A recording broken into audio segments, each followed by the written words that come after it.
78तम स्वाधीनता दिवस उपलक्षे माँ माहेश्वरी सेना बजरंग दल और श्रीराम दल मिलित अनुकूल्यने बेलपड़ा ठाणे गोटे रक्तदान शिविर अनुष्ठित होता। इठाने मुख्य अतिथि भाव बेलपड़ा आईआईसी अनंत प्रधान जोगदेकरी शिविर आरंभ करथिले। मुख्य वक्ता भाव medical officer Belpada doctor Ravindra Mehar जोग देथिले। ता संगे बेलपड़ा बीडीओ राजेश मेहर, तहसीलदार ज्ञानरंजन माझी, अध्यापक मनोज महाकुड़, वकील गुणनिधि दंता, सांबादिक मनोज मिश्र, आलोक पुजारी भी जोग देथिले। सफलतार संगे युवक और युवती मानकर सहायता ने सफलता संगे 42 यूनिट रक्त संग्रह होइथिला। मुख्य अतिथि अनंत प्रधान भी रक्तदान करथिले।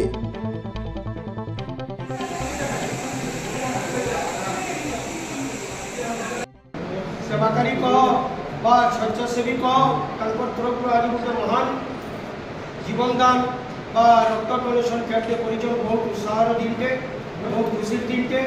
समस्ते जमी आम सुरखुर आज बेसी यूनिट हवा ब्लड से समस्त आम नवेदन आम समस्त आसीथिबा भाई माने भौणी माने समस्त मो नवेदन जे आज सुरखुर आम ब्लड डोनेशन कैंपटा हो आशा 100% आशा।